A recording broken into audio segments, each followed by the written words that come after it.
नमस्कार दोस्तों, आप सबका स्वागत है मेरे यूट्यूब चैनल पर। आज हम लोग जिस टॉपिक पर चर्चा करेंगे ये टॉपिक है मेडिवल हिस्ट्री का लास्ट पार्ट, वो है मुग़ल एम्पायर वाला पार्ट। अब तक हम लोगों ने ये पढ़ा है कि मेडिवल हिस्ट्री को जिन 4 पार्टों में बांटा गया है वो है इंडिया पर अरबों का आक्रमण से लेकर invasion of Arabs, the Ghaznavi घोरी, इनका जो आक्रमण था मोहम्मद बिन कासिम से लेकर महमूद ऑफ गजनवी, मोहम्मद घोरी, इनके अटैक से हमने स्टडी किया था। इसके बाद जो सेकेंड पार्ट में हमने स्टडी किया था न्यू किंगडम्स, जिसमें राजपूत किंग्स आते हैं, राष्ट्रकूटाज, चहमनाज, ये लोग जो आते हैं, फिर पाला डायनेस्टी आता है, फिर विजयनगर किंगडम आता है। सेकेंड पार्ट में हमने ये पढ़ा था। थर्ड पार्ट में हमने पढ़ा था कि स्लेव डायनेस्टी से लेकर जो Khalji dynasty, Tughlaq dynasty, Sayyid dynasty और लोधी डायनेस्टी के हमने बारे में पढ़ा था, जिन्होंने दिल्ली सल्तनत को इस्टेब्लिश किया था। इसके बाद लास्ट लोधी डायनेस्टी का इब्राहिम लोधी को हराकर जो लास्ट आते हैं, बाबर साहब आते हैं, जो मुग़ल एम्पायर को इंडिया में इस्टेब्लिश करते हैं। इस टॉपिक में बेसिकली हम लोग मुग़ल एम्पायर के बारे में ही पढ़ेंगे और समझने की कोशिश करेंगे कि उनके कौन कौन से पॉपुलर रूलर्स थे और उन्होंने मेन काम क्या किए, जिसमें हम लोग बाबर, हुमायूं, अकबर, जहांगीर, शाहजहां और औरंगज़ेब के बारे में पढ़ेंगे। और साथ ही साथ इनका जो फॉल होता है वो कैसे डाउनफॉल होता है और किसका अराइवल होता है, यही चीज़ हम लोग पढ़ेंगे। चलिए आगे बढ़ते हैं। शुरुआत है बाबर से, तो बाबर ही था, थोड़ा सा उसके बारे में पढ़ेंगे। ही बॉर्न इन 1483 इन फरगना अफ़गानिस्तान। बहुत बार ये क्वेश्चन इससे पूछा जाता है कि भाई फरगना अफ़गानिस्तान में कौन सा मुग़ल एम्परर जन्म लिया था, तो वो था Babur. He was the founder of the Mughal empire who introduced gun power in India. इससे भी एक क्वेश्चन बनता है कि भाई कौन सा मुग़ल एम्पायर था जिसने गन पावर इंट्रोड्यूस किया इंडिया में, तो वो था बाबर। नेक्स्ट, बाबर ने 4 ही लड़ाइयाँ बहुत ही इंपॉर्टेंट लड़ी है। ये चारों लड़ाई बहुत इंपॉर्टेंट है और मैं आपको एक ईजी सा मैंने एक ट्रिक दूंगा जिसका इस्तेमाल करके आप लोग को शायद अच्छा लगे और हमेशा आपको याद भी रहेगा। बाबर ने इब्राहिम लोदी को हराया था in the first battle of Panipat 1526 में। दोबारा उसने राणा संगा को हराया था बैटल ऑफ खानवा में 1527 में। फिर मेदनी राय को हराया था बैटल ऑफ चंदेरी में 1528 और महमूद लोधी को हराया था बैटल ऑफ घाघरा में 29 और लास्ट बैटल में वो मर गया था 1530 में। तो ये एक सीरीज़ बना हुआ है, पानीपत, खानवा, चंदेरी और घाघरा। तो ऐसे हो सकता है बहुत बच्चे लोग को याद नहीं रह पाए, तो एक छोटा सा ट्रिक है, इसके लिए हम लोग बहुत पहले से इसको इस्तेमाल करते आ रहे हैं ताकि बाबर के बारे में आपको अच्छे से याद रहे। वो है पानीपत से पानी पिया, खानवा से खाना खाया, चंदेरी से चांद देखा और घाघरा से घर गया। पानी पिया, खाना खाया, चांद देखा, घर गया और मर गया। याद रहेगा 26, 27, 28, 29 एंड 30। ये इजी सा ट्रिक है, पानी पिया, खाना खाया, चांद देखा, घर गया, मर गया। ये इजी सा ट्रिक है, इसका इस्तेमाल अगर करेंगे तो शायद मज़ा भी आएगा और याद भी रहेगा। चलिए थोड़ा सा और लास्ट में देखते हैं। He wrote तुजु e Baburi. बाबर पढ़ा लिखा था, उसने अपनी ऑटोबायोग्राफी लिखी थी, वो था तुजु के बाबरी। इन तुर्किश लैंग्वेज में लिखा था इसने। And Babur declared jihad and adopted the title of Ghazi. तो इससे क्वेश्चन बनता है कि भाई गाजी टाइटल किस मुग़ल एम्परर को मिला था, किसने डिक्लेयर किया था, तो बाबर को मिला था। वो खानवा वार के बाद, खानवा वार जब वो राणा संगा से जीतता है तो इसको गाजी का टाइटल मिला था और इसने जिहाद स्टार्ट किया था। इंडिया में जिहाद को इंट्रोड्यूस करने वाला फर्स्ट कौन था, वो था Babur. And according to Tuzuk e Baburi, Babur died in 1530 in Lahore and buried at Arambagh Agra and later on his body was taken to Afghanistan Kabul. तो ये आपको समझना होगा कि बाबर का जो बॉडी था वो यहाँ से जब वो मर गया तो उसके बॉडी को आगरा में दफनाया गया था, मगर फिर से उसके बॉडी को यहाँ से ले जाकर काबुल में दफनाते हैं। तो ये याद रखने वाली बात है कि मैंने किस मुग़ल एम्परर को मैंने किस मुग़ल एम्परर को मरने के बाद भी उसके डेड बॉडी को यहाँ से ट्रांसफ़र किया गया, तो वो था बाबर। इसके बाबर के बारे में ये जानना ज़रूरी था कि बाबर के ही डेड बॉडी को यहाँ से ट्रांसफ़र किया गया है। कहाँ पर, तो अफ़गानिस्तान काबुल। मरने के बाद उसके डेड बॉडी को ट्रांसफ़र किया गया है। चलिए नेक्स्ट, बाबर के बारे में इतना ही। चलिए नेक्स्ट मुग़ल किंग के बारे में पढ़ेंगे। मैंने अपने इस वीडियो में कोशिश की है कि इनके बारे में जितना जितना इम्पॉर्टेंट चीज़ है उतना ही पढ़ा जाए। ऐसे तो बहुत लंबा टॉपिक है, मगर वो एक वीडियो में कंप्लीट नहीं हो पाएगा, तो उनके रिलेटेड जितने भी इम्पॉर्टेंट पॉइंट्स हैं मैंने वो सभी पॉइंट्स को कवर करने की कोशिश की है। नेक्स्ट है बाबर का बेटा हुमायूं है। हुमायूं के बारे में पढ़ेंगे। तो Humayun was the eldest son of Babur and he built Dinpanah at Delhi as his second capital. तो दिनपना इसी ने बनाया था, हुमायूं ने दिल्ली में बनाया था ये। And Sher Shah Suri gradually gained power and he fought 2 battles with Humayun. First था बैटल ऑफ चौसा और दूसरा था बैटल ऑफ कन्नौज। तो बहुत बार ये क्वेश्चन पूछता है कि भाई कौन से मुग़ल एम्परर की लड़ाई शेर शाह के साथ होती है, तो वो था हुमायूं। और 39 और 40 दोनों में ये हार जाता है और अल्टीमेटली हुमायूं एग्ज़ाइल में चला जाता है, वो वापस अफ़गानिस्तान चला जाता है। वहाँ जाकर अपने पावर को बढ़ाता है, अपने ग्रुप के लोगों को इकट्ठा करता है, फिर से स्ट्रैटेजी बना के फिर वो 1555 में वापस आता है। He again invaded India with the help of his officer Bairam Khan. तब तक शेर शाह सूरी राज करता है इंडिया पर। नेक्स्ट है, ये वही बैरम खान है जो अकबर का गार्डियन भी बनता है और अकबर को अकबर को सिखाता है, सब कुछ समझाता है और लड़ाई में उसको बचाता भी है। उसका एक बहुत बड़ा रोल है अकबर के ग्रेट बनने में। नेक्स्ट है, Humayun past 15 years in exile and he again invaded India in 1555 with the help of his officer Bairam Khan, and Humayun died in 1556 due to fall from his library's building stairs। तो ये भी एक question है कि भाई कौन सा Mughal king था जो लाइब्रेरी की सीढ़ियों से गिर कर मरता है, तो वो था हुमायूं। नेक्स्ट है, गुलबदन बेगम हुमायूं's हाफ सिस्टर रोट हुमायूं नामा। तो ये क्वेश्चन भी कभी कभार पूछा गया है कि गुलबदन बेगम हुमायूं की क्या लगती थी, या फिर गुलबदन बेगम के पिताजी का क्या नाम था, तो वो बाबर था। ये हुमायूं की हाफ सिस्टर थी और इसने हुमायूं नामा लिखा था। हम लोग आगे देखेंगे बाबर के बारे में जो किताब था उसका नाम था तुज़ुक बाबरी या बाबरनामा। हुमायूं के बारे में जो किताब लिखा गया था उसका नाम था हुमायूं नामा और इसको लिखा था गुलबदन बेगम ने। और तुज़ुक बाबरी बाबर का अपना ऑटोबायोग्राफी था। चलिए इतना ही हुमायूं के बारे में। चलिए नेक्स्ट रूलर के बारे में पढ़ते हैं जो सबसे ज़्यादा ग्रेटेस्ट था अपने समय का, सबसे ज़्यादा ग्रेटेस्ट वो था अकबर। अकबर था हुमायूं का बेटा, बाबर अकबर का दादाजी थे। बहुत बार रिलेशनशिप को लेकर भी पूछा जाता है। चलिए आगे बढ़ते हैं। अबुल फत जलालुद्दीन मोहम्मद अकबर, ये इसका पूरा नाम था, मगर वो अकबर के नाम से ज़्यादा पॉपुलर हुआ और हुमायूं के मरने के बाद गद्दी को इसी ने धारण किया। Under Regent Bairam Khan, Regent का मतलब गार्जियन होता है जो पूरी तरीके से सिखाने और समझाने का काम करता है। Who help the young emperor expand and consolidate the Mughal domains in India. Mughal के दबदबा को अगर देखा जाए तो पूरे भारत में अगर फैलाने का सबसे बड़ा अगर श्रेय जाता है तो वो अकबर के टाइम को ही जाता है, जिसमें बैरम खान का बहुत इंपॉर्टेंट रोल है। And he was considered to be one of the greatest rulers of all time. Akbar के जो पॉलिसीज़ थे वो इतने गुड थे, ग्रेट थे, जिस चलते अकबर को ग्रेट का खिताब मिला गया है। He defeated Hemu at the second battle of Panipat in 1556 with the help of Bairam Khan. याद रखिए, फर्स्ट बैटल ऑफ पानीपत दादाजी ने लड़ा था इब्राहिम लोदी के अगेंस्ट में। Second battle of Panipat Hemu ने लड़ा था, अकबर ने लड़ा था हेमू के अगेंस्ट में 1556 में। नेक्स्ट है, ही कॉन्कर्ड मालवा डिफीटिंग बाज बहादुर। गढ़ कटंगा, ये गढ़ कटंगा एक्चुअली गोंडवाना की जगह को कहते हैं, मध्य प्रदेश के एक एरिया है।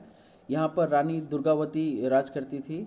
नेक्स्ट है चित्तौड़, जिसमें राणा उदय सिंह राज करते थे। रणथंभौर, कालिंजीर, गुजरात जहाँ पर मुजफ्फर शाह राज करता था। मेवाड़, जिसमें बैटल ऑफ हल्दी घाटी का हम लोग जानते हैं, राणा प्रताप के साथ बहुत फेमस युद्ध हुआ था। बंगाल एंड बिहार, ये अफ़गान दाऊद खान के अंडर में था। कश्मीर, सिंध, आसिरगढ़, अप टू 1603 तक ये अकबर ने इन सभी जगहों को जीत लिया था और लगभग पूरे इंडिया पर अकबर का राज था। मतलब मुग़ल जो सल्तनत था पूरे इंडिया पर फैल गया था, लगभग पूरे इंडिया पर फैल गया था। नेक्स्ट है Buland Darwaza was constructed at Fatehpur Sikri after the victory over Gujarat in 1572। ये क्वेश्चन बहुत बार पूछा गया है कि भाई फतेहपुर सिकरी उसमें जो बुलंद दरवाज़ा है वो किसने बनाया था, तो अकबर ने बनाया था। किस लिए बनाया था? गुजरात को जीतने के बाद बनाया था। नेक्स्ट है Akbar married to Jodhabai daughter of Raja Bharmal of Amber. तो अकबर जोधाबाई से शादी करता है, जो राजा भारमल की बेटी होती है वो आम्बेर की राजकुमारी होती है। साथ ही साथ है अकबर एबॉलिश द जजिया। जजिया टैक्स एक तरह का होता है जो नॉन मुस्लिम्स लोगों से लिया जाता है as a domination of Muslim community. He believed. Next है अकबर के बारे में थोड़ा सा और इसमें विस्तृत चर्चा इसलिए है क्योंकि अकबर ने इस चीज़ को शुरू किया था और किसी भी मुस्लिम किंग ने इंडिया में फर्स्ट टाइम ये चीज़ किसी ने नहीं किया था। तो ही बिलीव्ड इन सुलह कुल या peace to all. So he built Ibadat Khana hall of prayer at Fatehpur Sikri. तो इन्होंने ही फतेहपुर सिकरी में इबादत खाना बनाया था। इससे भी क्वेश्चंस आता है या पूछा जाता है। And he issue the degree of इनफेलिबिलिटी and formulated religious order like दीन इलाही। ये एक तरह का धर्म है। इस धर्म की शुरुआत कौन किया था? तो अकबर ने किया था। दीन इलाही बेसिकली क्या है?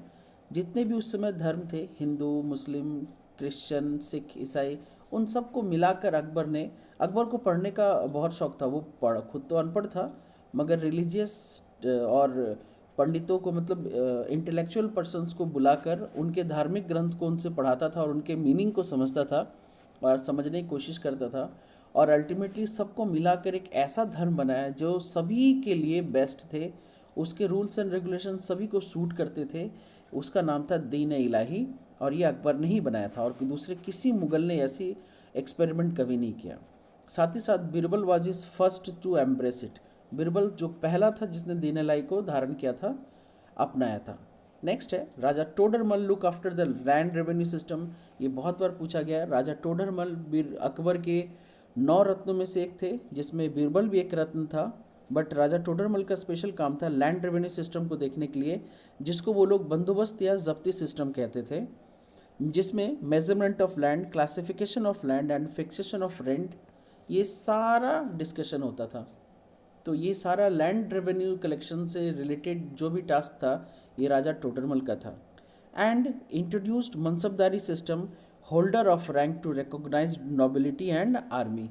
तो मनसबदारी सिस्टम भी यहीं पर इंट्रोड्यूस्ड हुआ, जिसमें रैंक होल्ड के हिसाब से अलग अलग पोस्ट और पोस्ट के हिसाब से अलग अलग फैसिलिटीज़ वगैरह दिए जाने लगे, फैसिलिटीज़ एंड पावर्स दिए जाने लगे, ये नोबिलिटी में भी और आर्मी में भी।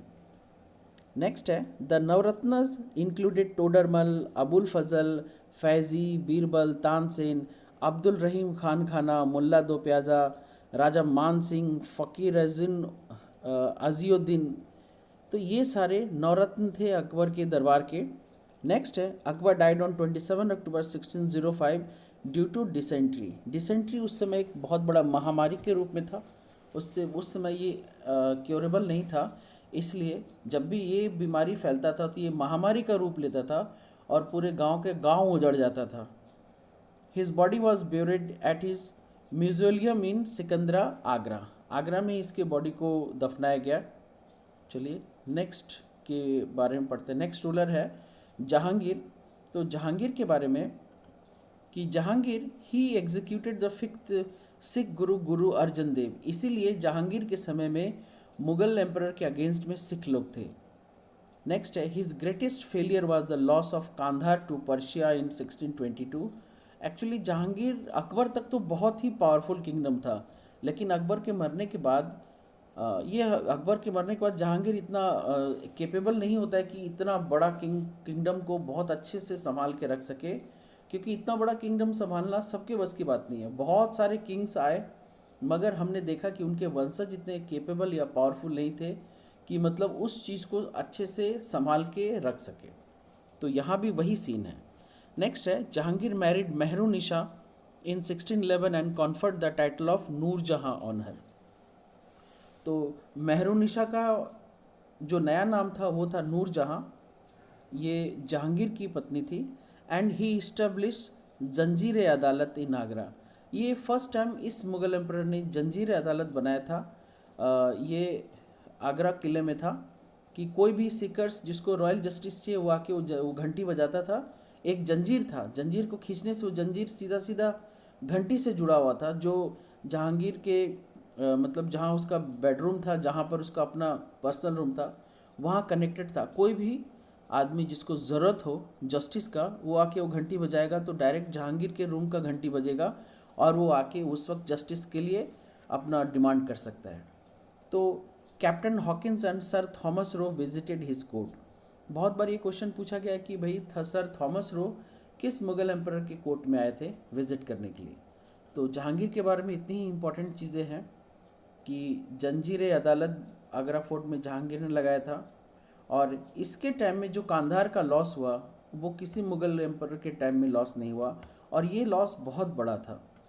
नेक्स्ट इसकी पत्नी का नाम नूरजहाँ था, जहांगीर से नूरजहाँ। तो और नूरजहाँ का पुराना नाम मेहरुन्निसा था। चलिए इनके बारे में इतना ही, आगे बढ़ते हैं। नेक्स्ट है Shahjahan.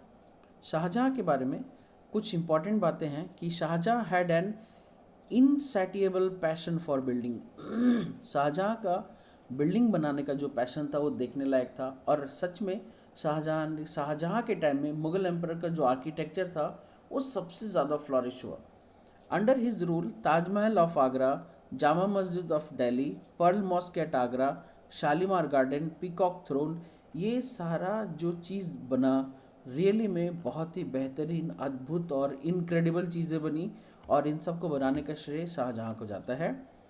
His reign mark the cultural zenith of Mughal empire. अभी मैंने कहा कि कल्चरल ग्रोथ एंड डेवलपमेंट जितना ज़्यादा हुए मुग़ल किंग शाहजहाँ के अंडर में ही हुए। His military expedition brought the empire to a brink of bankruptcy. तो इसने अपने आर्मी को इतना ज़्यादा एक्सपैंड किया, उसके पीछे इतना ज़्यादा खर्च किया कि ये बैंकरप्ट हो गया, लगभग कंगाल हो गया था। हिज सन दारा शिको शुजा जो बंगाल का वायसराय था, एंड मुराद बख्श जो गुजरात का वायसराय था, और औरंगजेब जो थर्ड सन था, commanded large आर्मीज on the different front. तो दारा शिको, शुजा, मुराद बख्श, औरंगजेब, ये लोग शाहजहाँ के ही बेटे थे। तो ये लोग, शाहजहाँ क्या करता था, अपना जो बड़ा बड़ा आर्मी का ग्रुप होता था उसके हेड को, अपने बेटा को ही वो हेड बनाता था, ताकि सपोर्ट मिलता रहे और किंगडम मुग़ल एम्पायर फैलता रहे। लेकिन यही कुछ कुछ प्रॉब्लम आ गया। नेक्स्ट टाइम से क्या हुआ कि औरंगजेब मुकर गया। औरंगजेब ने अपने सब भाइयों की हत्या करता है, मर्डर करता है, और गद्दी पर बैठ जाता है। ये हम लोग नेक्स्ट में देखेंगे। Taj Mahal the eternal love moment is located in Agra, and Shahjahan commissioned its construction as a museum for his favourite wife. इसने इसको एक म्यूज़ियम के रूप में और एक बिल्डिंग के रूप में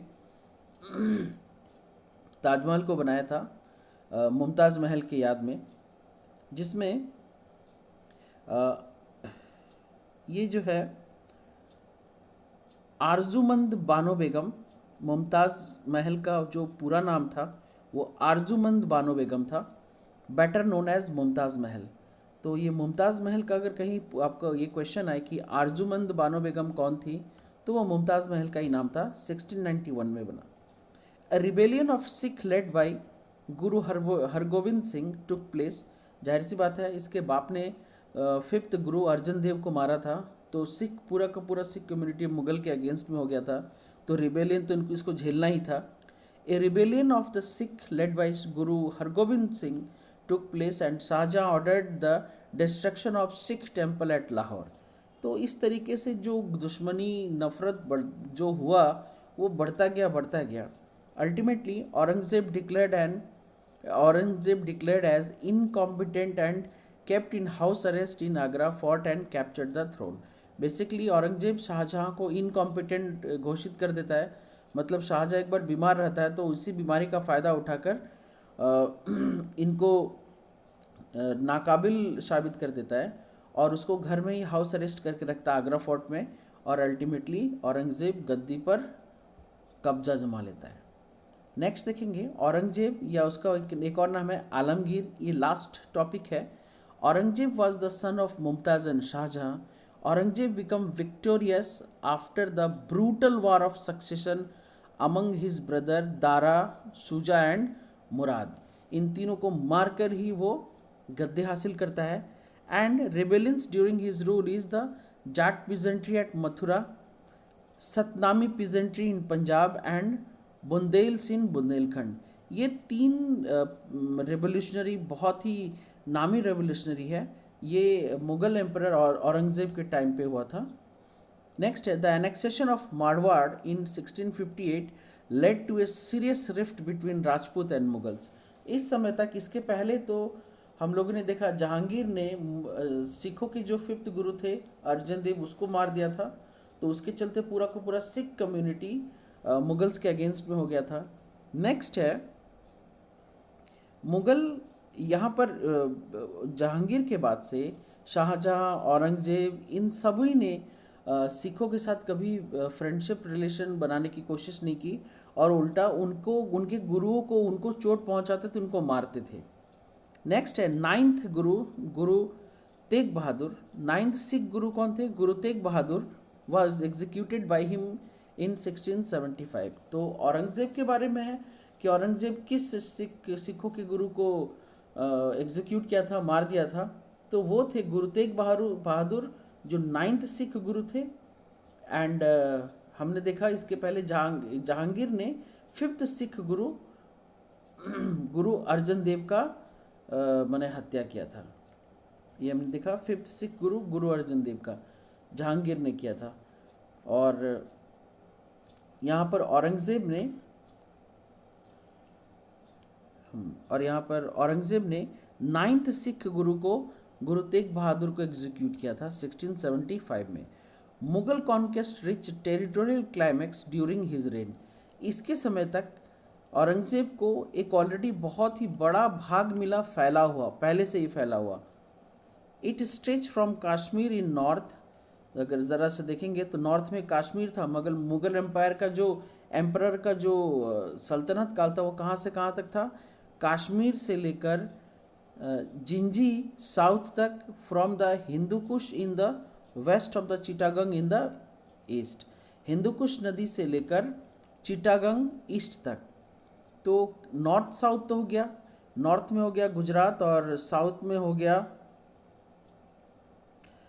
जिंजी इन द साउथ, इधर Kashmir in north and Gingee in south. इस तरीके से ईस्ट वेस्ट नॉर्थ साउथ का बाउंड्री दिखाया गया कि भाई इस समय तक मुगल एम्परर बहुत दूर तक स्ट्रेच था। He was also called as दरवेश और जिंदा पीर।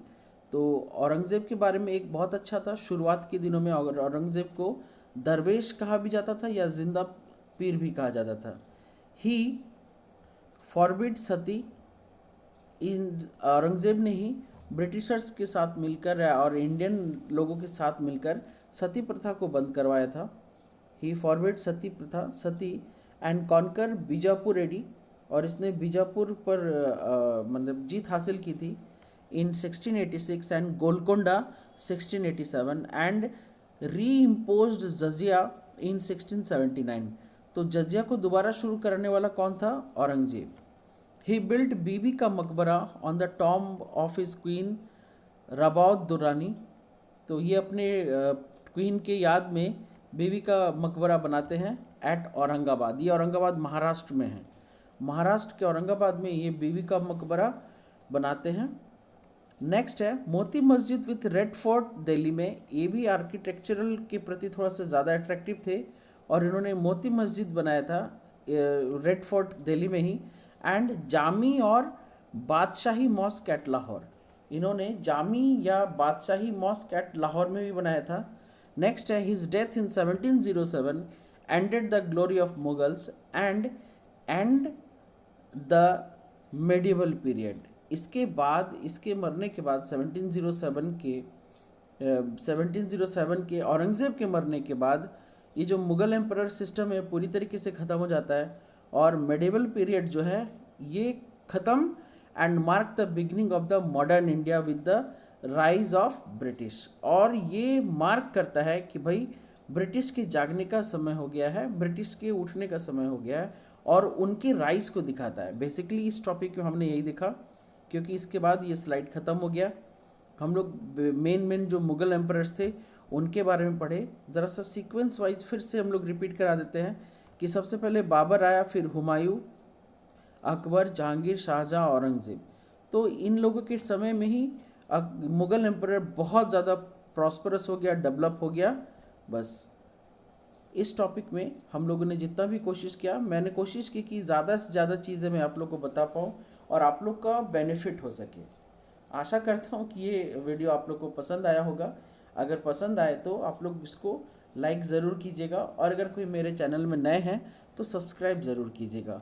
और हाँ, साथ ही साथ अगर कोई आप मुझे सुझाव या कुछ सजेशन देना चाहते हैं तो मेरे कमेंट बॉक्स में ज़रूर लिख के दीजिएगा।